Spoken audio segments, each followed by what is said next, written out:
Halo semuanya, perkenalkan saya Maria Dolorosa Uwetolo, NIM 106, mahasiswa agribisnis Universitas Muhammadiyah Malang. Pada kesempatan kali ini saya akan membahas tentang pengerjaan metode penugasan dan metode linear programming menggunakan QM for Windows. Nah, langsung saja berikut ini adalah contoh soalnya. Untuk yang pertama itu tentang metode penugasan.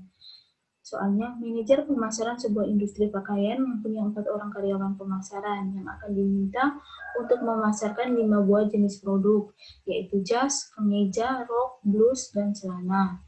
Kepada khalayak umum, masing-masing karyawan mempunyai kontribusi keuntungan yang berbeda-beda. Berikut adalah keuntungan masing-masing karyawan untuk setiap produk. Berikut adalah tabel keuntungan masing-masing karyawan untuk setiap produk. Nah, untuk satuannya itu biayanya itu dalam Rp1.000. Pertanyaannya, bagaimana seharusnya manajer memberikan tugas pemasaran sehingga keuntungan yang diperoleh itu maksimal? Nah, untuk pengerjaannya, langkah pertama kita menjalankan QM for Windows-nya. Nah, berikut ini adalah tampilan QM for Windows-nya. Lalu pada modul ini, kita pilih assignment. Terus pada menu file ini, modul, kita pilih assignment. Lalu pada menu file ini kita pilih new atau bisa dengan mengklik Ctrl N pada keyboard. Nah, akan muncul tampilan assignment-nya seperti berikut ini. Untuk judulnya ini, saya isi dengan penyelesaian soal penugasan. Nah, untuk number of jobs dan number of mesinnya ini disoalkan. Untuk number of job-nya ada 4 orang karyawan, jadi number of job-nya diisi dengan 4. Terus number of mesinnya ada 5 buah jenis produk, maka diisi dengan 5. Kita kembali ke QM for Windows-nya.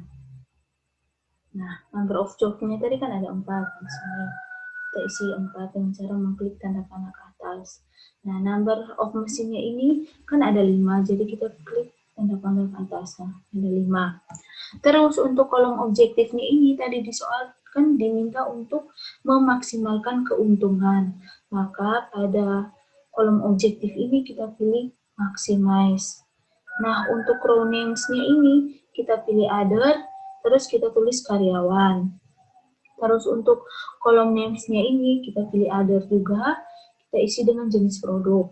Setelah semuanya diisi, kita klik OK. Nah, akan muncul tampilan seperti berikut ini. Setelah itu kita isi semuanya sesuai dengan soal tadi. Ini tadi karyawan A, karyawan B, karyawan C, dan karyawan D. Nah, untuk jenis produk 1 kan ada jas, jenis produk 2 kemeja, jenis produk 3 ada rok, jenis produk 4 ada blus, jenis produk 5 ada celana.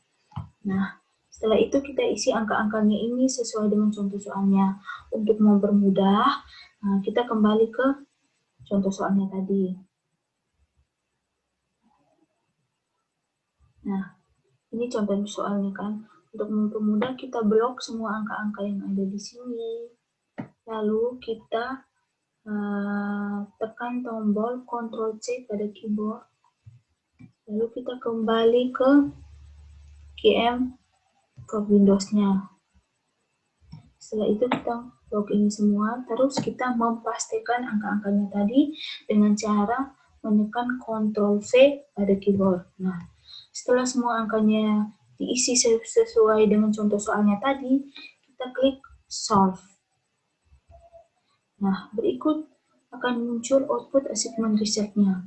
Nah, berdasarkan output assignment result-nya ini, maka dapat disimpulkan seharusnya manajer pemasaran memberikan tugas pemasaran kepada karyawan A untuk memasarkan blus dengan total biayanya Rp54.000, karyawan B memasarkan jas dengan total biayanya Rp45.000, karyawan C memasarkan rok dengan total biayanya Rp41.000. Karyawan D memasarkan kemeja dengan total biayanya Rp28.000. Nah, total keuntungan yang maksimal setelah manajer pemasaran memberikan tugas pemasaran kepada masing-masing karyawan, maka total keuntungan maksimal atau optimal solution value-nya itu diperoleh sebesar Rp168.000. Nah, saya akan menjelaskan sedikit tentang kolom atau baris dummy ini. Nah, kolom atau baris dummy ini muncul ketika jumlah karyawan dan jumlah tugas pemasarannya itu tidak sama, atau sering disebut dengan masalah yang tidak seimbang, sehingga nilai yang diberikan itu sebesar 0, baik itu keuntungan maupun kerugiannya nilainya diberikan sebesar 0 semua. Sedangkan untuk suatu hubungan yang tidak mungkin terjadi antara karyawan dengan tugas pemasarannya ini, maka diberikan keuntungan maupun kerugiannya, di mana untuk keuntungannya itu sebesar minus M, dan untuk kerugiannya itu sebesar M. Nah, berikut juga ada output marginal cost-nya, terus ada output sigma-miss-nya. Nah, itu penyelesaiannya untuk contoh soal nomor 1, yaitu metode penugasan. Terus untuk penyelesaiannya metode linear programming, tadi. Nah, berikut adalah contoh soal metode linear programming. PT Indah Mebel membuat buah produk, yaitu meja dan kursi, yang harus diproses melalui perakitan dan pemolesan. Fungsi perakitan memiliki 60 jam kerja, sedangkan fungsi pemolesan hanya 48 jam kerja. Untuk menghasilkan satu meja dibutuhkan 4 jam kerja perakitan, dan 2 jam pemolesan. Laba tiap meja itu sebesar $8 dan tiap kursi sebesar $6. Nah, berikut ini ada ringkasan tabel dari soal berikut, soal di atas. Nah, pertanyaannya, bagaimana menentukan kombinasi terbaik dari meja dan kursi agar dapat memaksimumkan laba? Nah, seperti biasa, langkah awalnya kita menjalankan QM for Windows-nya. Nah, menjalankan QM for Windows-nya. Lalu pada modul ini, kita pilih linear programming.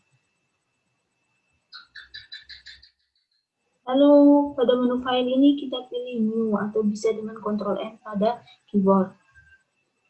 Nah, akan muncul tampilan linear programming seperti berikut.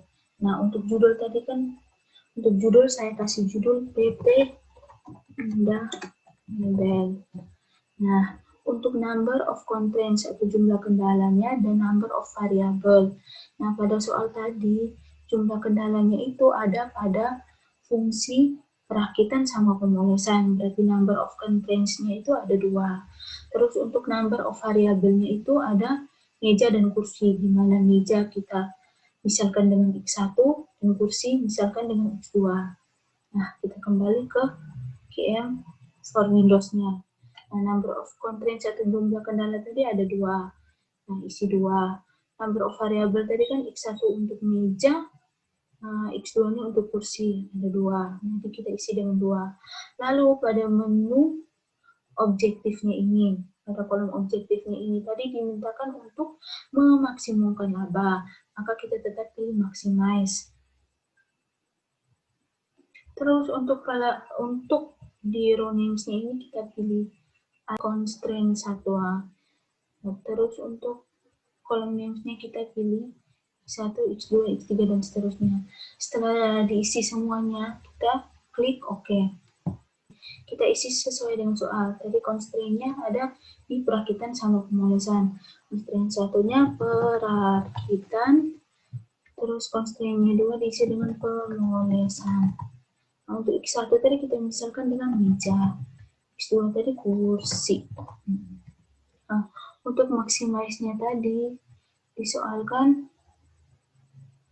maximize untuk mejanya sebesar 8, terus untuk kursi sebesar 6. Kita kembali ke QM for Windows-nya. Nah, untuk maximize meja tadi 8, kita isi 8. Untuk kursi tadi 6, kita isi 6. Nah, untuk Perakitan meja tadi di soal 4, kursinya 2. Nah, untuk pemolesan meja sebesar 2 unit, kursinya 4. Nah, untuk RHS-nya ini, atau di soal tadi, nah, di soalnya tadi total jam yang tersedia. Untuk RHS perakitannya sebesar 60, pemolesan sebesar 48. Kita kembali ke QM for Windows-nya. Nah, berarti untuk perakitannya tadi kan sebesar 60, di sini 60, kalau pemolesannya tadi 48. Nah, setelah semua angkanya diisi sesuai dengan contoh soal tadi, kita pilih solve. Nah, setelah pilih solve, maka akan muncul output linear programming result-nya.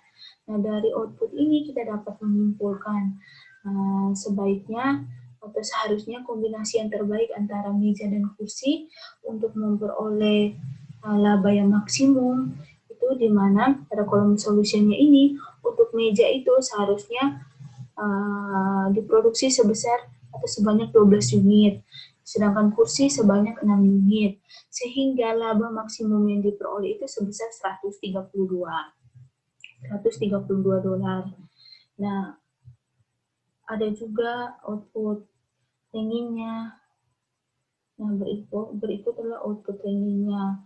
Terus ada output solution list-nya. Terus ada output iterasinya. Terus ada output dualnya. Terus ada output grafiknya ini, ada grafiknya ini. Grafiknya ini kan menunjukkan ini produksinya, terusnya medianya itu diproduksi sebanyak 12 unit, kursi sebanyak 6 unit, sehingga dapat memaksimumkan laba yang diperoleh itu sebesar 152 dolar. Mungkin itu saja dari saya. Sekian dan terima kasih.